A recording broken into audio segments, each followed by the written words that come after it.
da Mishnah, como eles chamam. Então isso é maravilhoso, porque isso enriquece, né, toda a literatura de Mateus e todo o nosso conhecimento. Então, quando Mateus fala sobre esse texto, e você só tem em Mateus, você não tem essa parte em Lucas, em João e Marcos, por quê?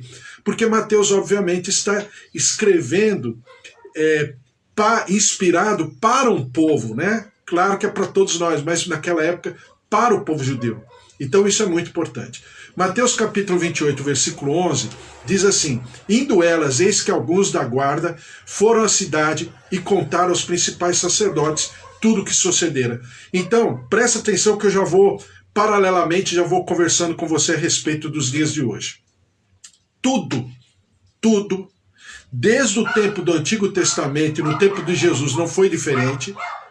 Tudo que você possa imaginar acontece quando a obra de Deus está sendo feita, a palavra de Deus está sendo ministrada de um lado, e do outro existe sempre o conflito, sempre esse confronto, né?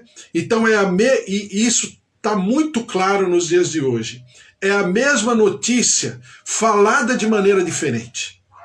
Não é que se, talvez, em primeira instância, não é que se mentiu, mas contou a verdade de uma maneira a pontuar, vamos dizer, a colocar uma melodia diferente. Então as mulheres viram que o sepultura estava aberta. Ainda eu falei ontem, né? Aliás, eu recomendo que você ouça e assista o que eu falei ontem sobre, né, o orvalho da ressurreição. Eu acho essa frase tão bonita. É uma frase rabínica, escrita por um rabino 200 anos depois de Cristo. Eu quero que você distribua e leia e pense a respeito. Essa frase é do Espírito Santo. O orvalho da ressurreição. Como que um rabino que não acredita, entre aspas, né, que não acreditava naquela época na ressurreição de Jesus, não acreditava na messianidade de Jesus, ele fala a respeito de Jacó, quando Jacó abre o poço para que Raquel e as suas ovelhas possam tomar água, né? E aí ele interpreta isso como, né, o orvalho da ressurreição se apoderou de Jacó, ou seja, o Espírito Santo tomou Jacó naquele momento e ele movimentou uma pedra que precisava de 40 pastores para tirar aquela pedra, aquela tampa de pedra de cima do poço para dar água às ovelhas. E Jacó empurrou aquela pedra sozinho, né? E olha que Jacó já estava com a perna direita para ser ferida, né?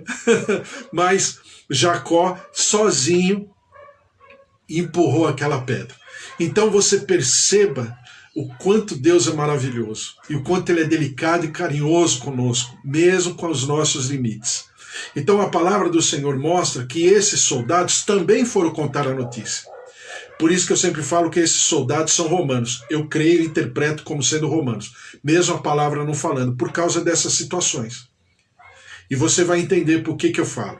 Diz assim: reunindo-se eles em conselho com os anciãos, deram grande soma de dinheiro aos soldados. Eles só poderiam dar essa grande soma de dinheiro, e se a Bíblia fala grande soma é porque é muito dinheiro. O que ruiu, né, o Império Romano não foram as guerras, mas foram os soldados que aos poucos foram se distanciando da essência do Império Romano, porque eram pessoas subornáveis. E foi assim durante toda a história, até que o Império Romano ruiu. Ruiu de dentro para fora e não de fora para dentro. Que é assim que acontece com todo império.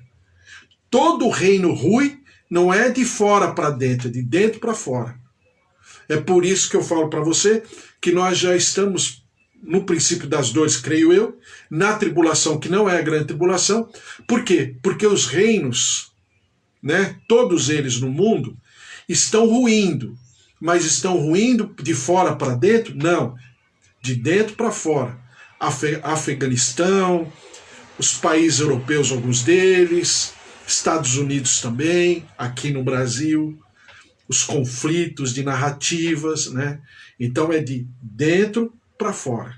sempre. Então você percebe o quê?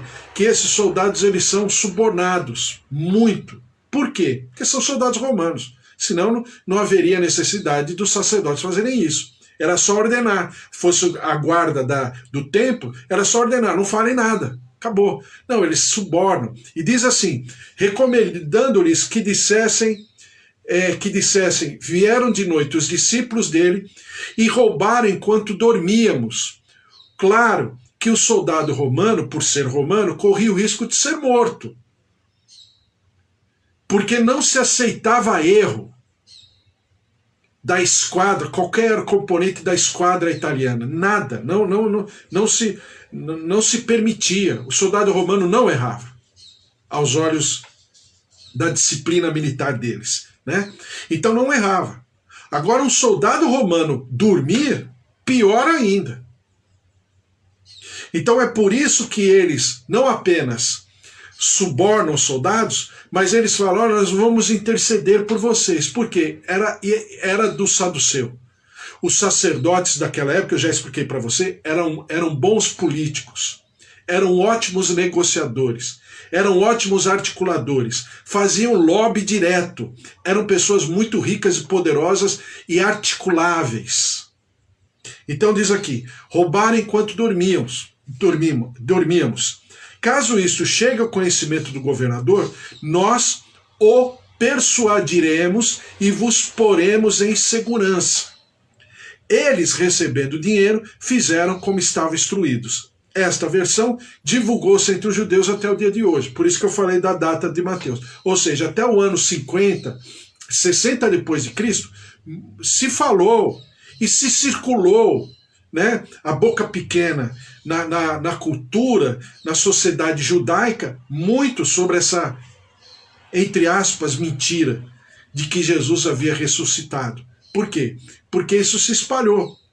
Até os dias de hoje, ainda existem pessoas ou livros falando a respeito que a ressurreição de Jesus é uma grande farsa, é um grande fake news, é uma bravata, que Jesus não ressuscitou, por incrível que pareça.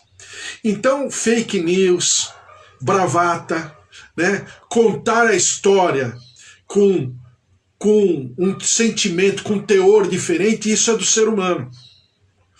Primeiro, eles foram contar aos religiosos, enquanto as mulheres foram contar aos discípulos. Para as mulheres, alegria. Para as mulheres, felicidade, uma nova etapa, um novo tempo. E para os discípulos também, enquanto para os soldados, os religiosos em Roma, um grande problema, uma grande dificuldade que eles precisavam abafar o máximo possível naquele momento.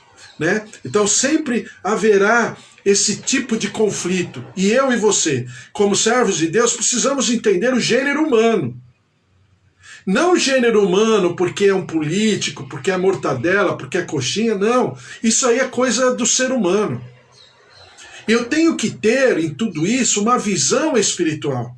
A Bíblia nos ensina que nós devemos ter olhos de águias que voam. Por quê? Porque a águia, simbolicamente falando, é a ave que mais alça voo. O voo dela é muito alto.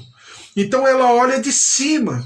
Então aquele problema, aquela minha circunstância olhando de cima, ela tem um outro peso.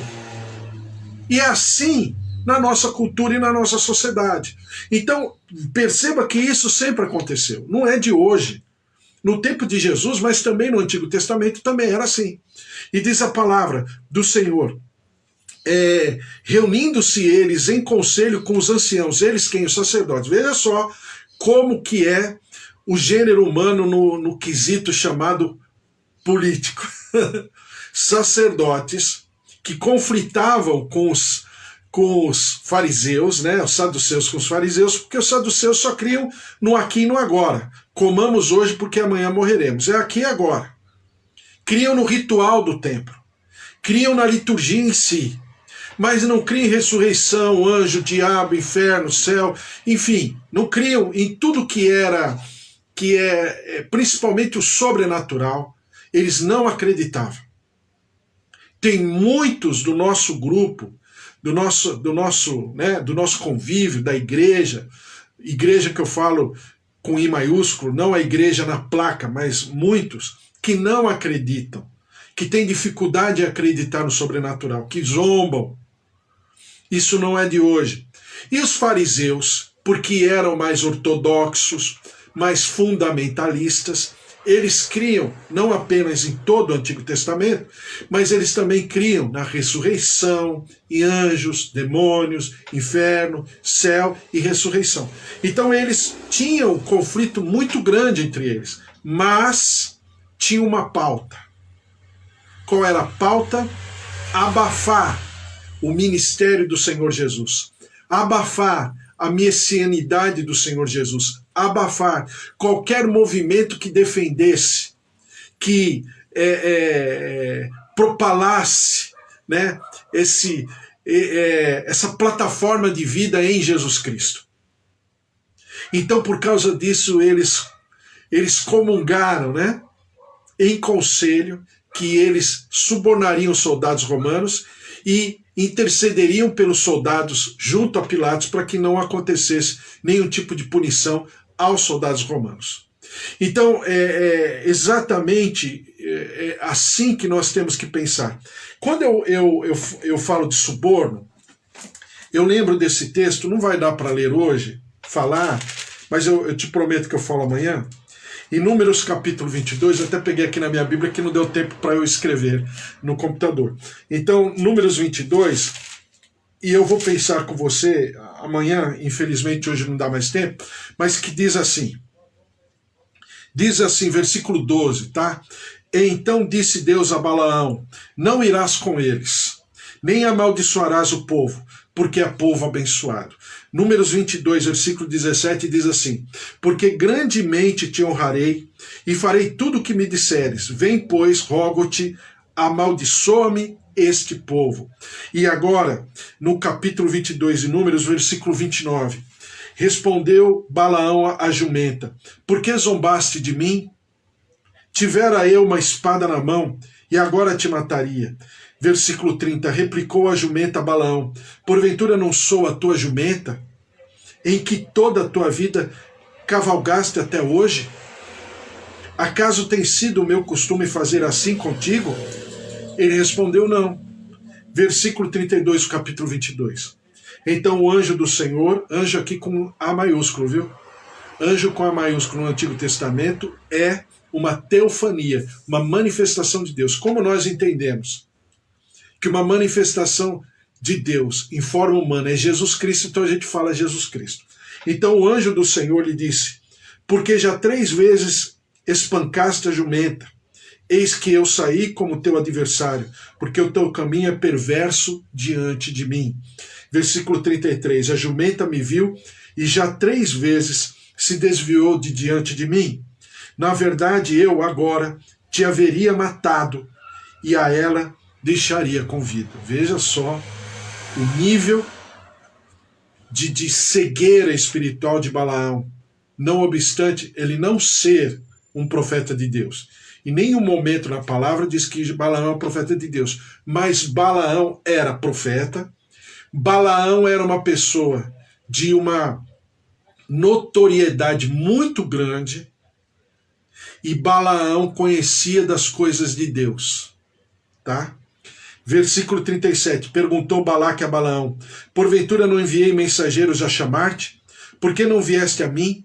Não posso eu, na verdade, honrar-te. Já expliquei para você que honrar é pagar o devido preço.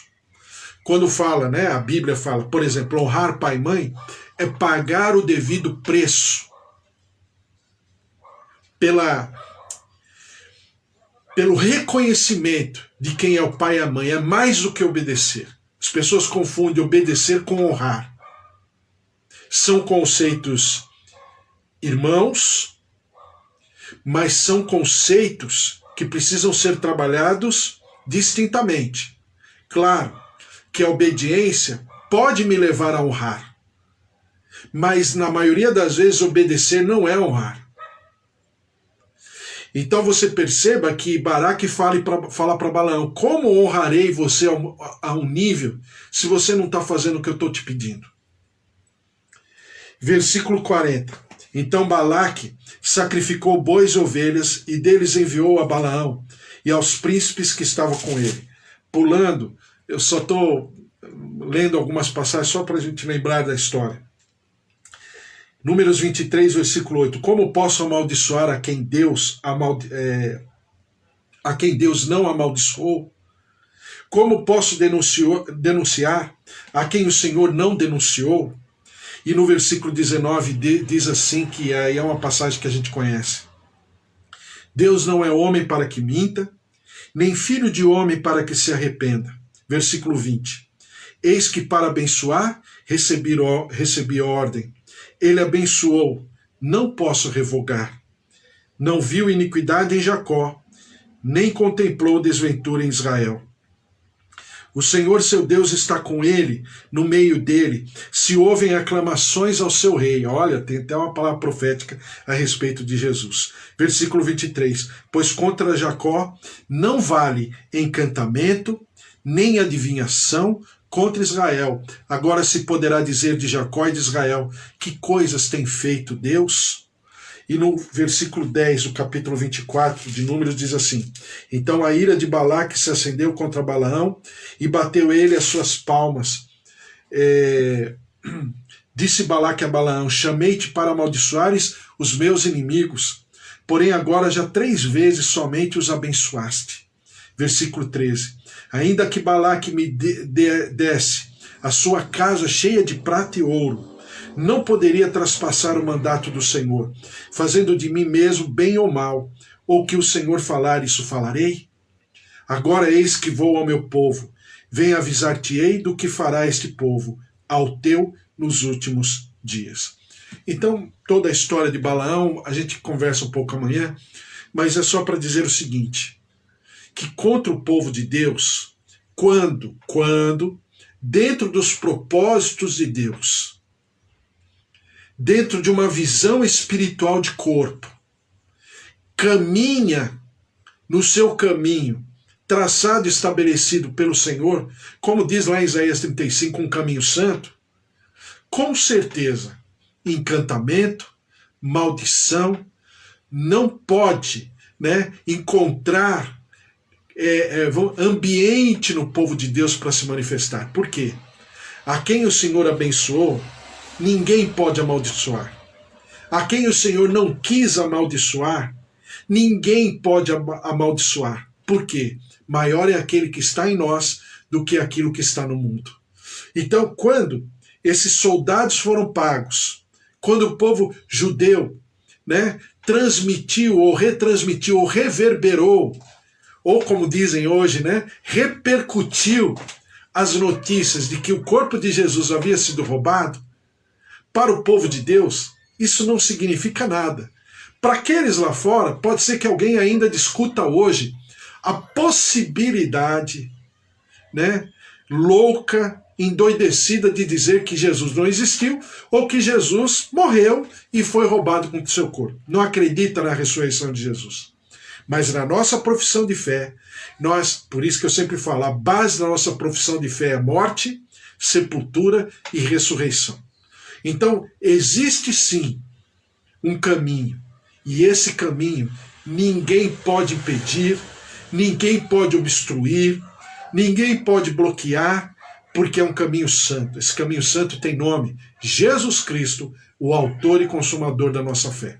É claro que virão muitas coisas, mas eu vou dizer para você, quando você cumpre a palavra de Deus, e quando você obedece ao Senhor, e você sabe, você tem consciência do propósito de Deus na tua vida, como a gente fala na nossa cultura pentecostal, você tem consciência do teu chamado, ou na cultura mais histórica, tradicional, a gente tem consciência daquilo que Deus deseja. Então, pode ter certeza de uma coisa: ninguém, nada, ninguém te separa do amor de Deus. E amor de Deus é uma ação, é uma proatividade, porque Deus amou o mundo de tal maneira que deu o seu Filho unigênito. Quer dizer, ele não ficou no sentimento contemplativo. Ele, pura e simplesmente, cumpriu com a palavra de Deus, Jesus, mas porque o Pai o enviou. Ele não amou de maneira contemplativa. Ai, como eu amo. Não, ele tomou uma atitude. E o amor de Deus na nossa vida é exatamente a mesma coisa. E nós, né, refletimos essa ação. E isso ninguém pode parar. E eu, por exemplo, fui ontem lá nas manifestações e vi de tudo. Vi de tudo. Né? Mas vi também um grande número de pessoas ali orando, clamando e buscando o entendimento do Senhor em tudo isso. Orando pela paz, orando pelo nosso país, né? com, vamos dizer assim, com integridade, né? Com retidão, não por causa de uma pessoa, mas, acima de tudo isso, por causa de um país que precisa desesperadamente de Jesus Cristo. Porque tudo isso que a gente está vendo nada mais é do que a falta de Jesus. Quando Jesus chega no lugar, pode ter certeza, a paz também é instaurada, né? A reconciliação também é instaurada. Se não tem paz e não tem reconciliação, então é porque a pessoa de Jesus está apequenada. E nós, como povo de Deus, precisamos saber dessas coisas. São vamos dizer, as teorias ou as doutrinas rasas, ralas, né? O entendimento de um Jesus distante, de um Deus distante, de uma palavra distante, sendo que ela precisa ser incorporada no nosso cotidiano.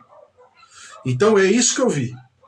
E nós oramos e clamamos pelo nosso país, né? Buscamos no Senhor e nos posicionamos, claro, dentro de uma Constituição brasileira, dentro de uma democracia. Mas estávamos lá orando e clamando, muita gente orando, muita gente clamando, como você deve ter experimentado aonde você está. Então nós temos sim responsabilidades.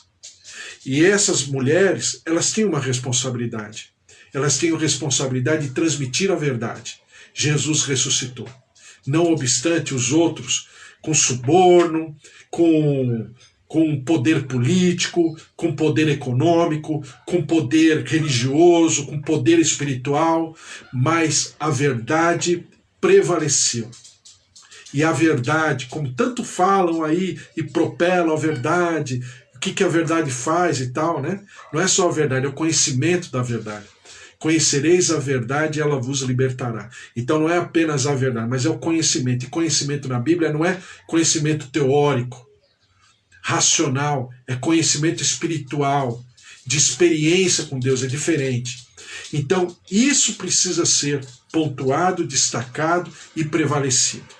Então nós vamos orar, clamar e amanhã tem mais em nome de Jesus. Glória a Deus. Vamos orar pela nossa casa, pela nossa família, pelos nossos queridos.